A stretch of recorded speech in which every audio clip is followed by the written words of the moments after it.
Hi guys, hope y'all are doing well. Today I just wanted to take the time to do a little video with you.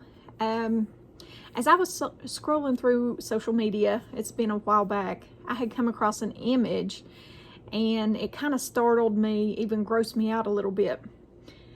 You know, when you can see something that's a little disturbing, and even though you really want to turn away, somehow it seems like you can't stop looking at it. It was kind of like that. Half the image, this is half the image, showed a beautiful, posed, perfectly arched ballerina foot. Smooth, elegant, dainty. Her cream color slipper fits like a satin glove, along with her silk ribbon woven up her ankle, completing the classic look. It was everything you can expect. Now this looks like a true ballerina slipper, right? Or what you would see from a ballerina. And the verse I want to use today is 1 Peter chapter 5, verse 10. And that verse says, "After you have suffered for a little while, the God of all grace, who called you to his eternal glory in Christ, will himself perfect, confirm, strengthen, and establish you." Now there's a point to all this, okay? So you see the beautiful ballerina slipper. But then we look at the other side. The other side told a much different story. This is the real story. The other side is the real story. Check it out. Directly next to the dancer's lovely, shapely right foot was her other bare foot, without its slipper, and its contrast was visibly striking. Whole nails were missing. Several of the knuckles were swollen, red, or bandaged, blistered, or even bleeding. Stained gauze remained on stuck, oozing sores.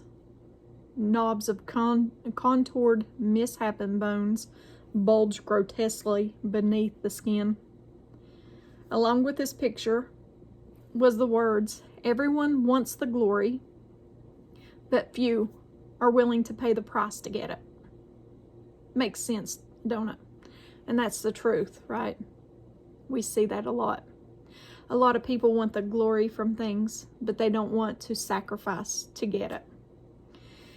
We want the highlight reel, but not the practice session, not the years of hard work, not the constant pattern of sacrifice, not the going over and over again of the same repeated steps and movements, the stretching, the soreness, the getting out of bed on cold, sleepy mornings, the slow walk of patience. Whatever it takes to get it right. Truth be told, when we scroll through our social media feeds, we only want to see the ballerina slipper.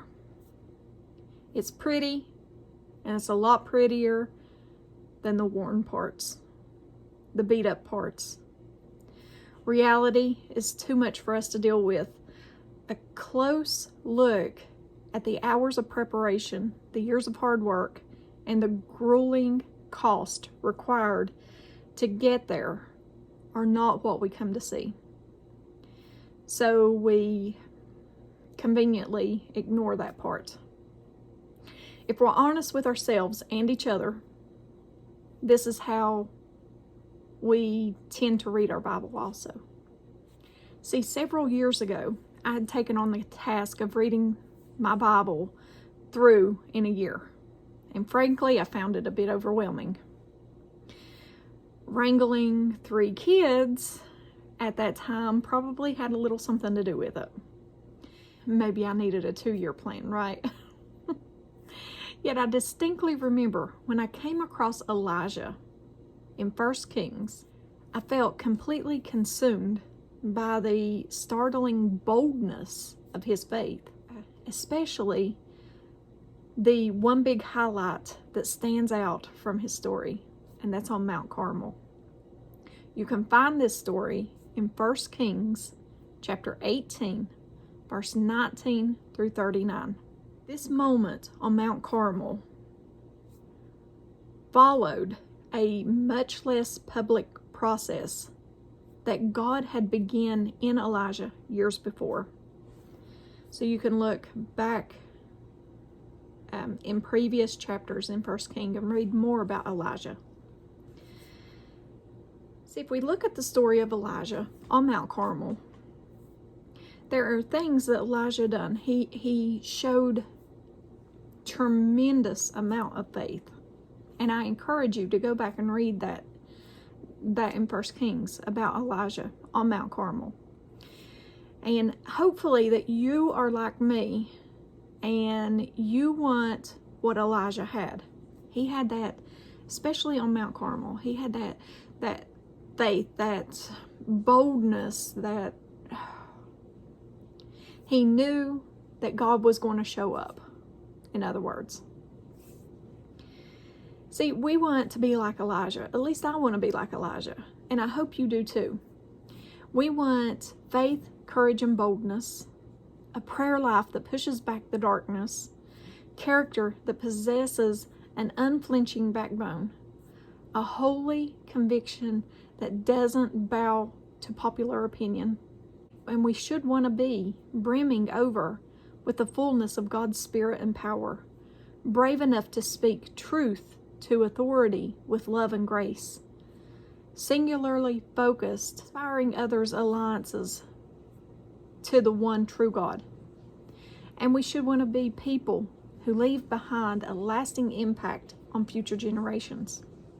These are incredibly noble aspirations, but the question for us still remains, are we willing to do what Elijah did to get what Elijah got? See where I'm going with this? Right here is where the battle is about to be waged. On the thin edge that exists between our eager anticipation about the next level where God is calling us and the fear that we sometimes feel about what it costs to get there. In James chapter 1 verse 12 it says, "Blessed is the man who perseveres under trial, for once he had been approved, he will receive the crown of life, which the Lord has promised to those who love him." So hear me, and hear me good. The process of working toward these goals will not be easy. In fact, I can assure you it will step on your toes now and again. But still, it will be worth it. It's the pattern I've detected in men and women of God whom I most admire. People who live in a passionate relationship with God. People who stand strong in the midst of adversity. People who experience Him in a real and living way. People whose prayers pulsate with power. People who hear God's voice and see His activity. People who are unapologetic about their faith. And let me tell you, what they've been doing all these years while everyone else is lacing up their ballerina slippers and adjusting the light for their staged social media, they've been in a dark room of development. They've been dedicating time in the presence of God. They've been devoting their talents and treasures for His use and purposes. They've been prioritizing what the world mocks and minimizes. They've been sacrificing their own selfish desires and ambitions. They've been feeling excluded. They've been breaking off any unhealthy relationships. They've been holding their daily spiritual disciplines. They've been daring to risk bold alliance to His Word. They've been receiving each day a continuous stream of God's grace. They've been refusing political correctness over righteousness. They've been reaching out to the weak, believing God for more and more, and praying the bold prayers to prove it. They've committed themselves to the things God's people do in order to receive what only God can give. It's taken patience and practice, waiting and endurance. It's taken time. They've got the bumps, bruises, scars, and injuries to show for it, just like the ballerina. But only those willing to investigate more deeply, like you and me, will get a chance to see and learn from the process that they've endured. That's what Elijah did. And you can see that in his story in 1 Kings. I encourage you to read that. I just wanted to make this real short. Give you all a little bit of encouragement and a little bit of how Elijah walked, what he did with God, and what it takes to have that relationship with God. I'm not putting works in anything, okay? So hear me out. I'm not putting works in anything. I'm saying if you want a close relationship with God, and I hope you do, then look in Elijah's story. Elijah, Enoch, they walked so close to God. I would love to walk that close to God. The main thing, I believe, why people walk so close to God back then and they don't walk that close now, the problem nowadays is distractions. So let's keep our eyes on Him, okay? This is just a real short one. I just wanted to let you know I'm still here doing videos. Like I said, it kind of gets difficult with the way my husband works right now.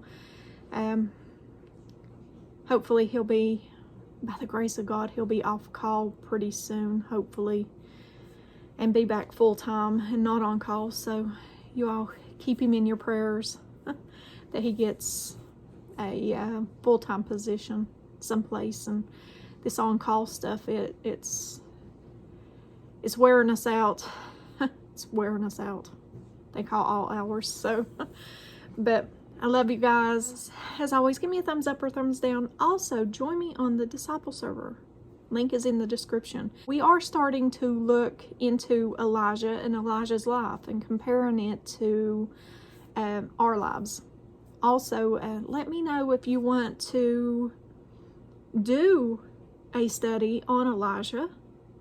I can do some videos on Elijah. Or tell me if you want me to do some end time stuff. Let me know in the comments, okay? And that's all I have. But I love you guys. Keep me in your prayers. I'll be praying for you all.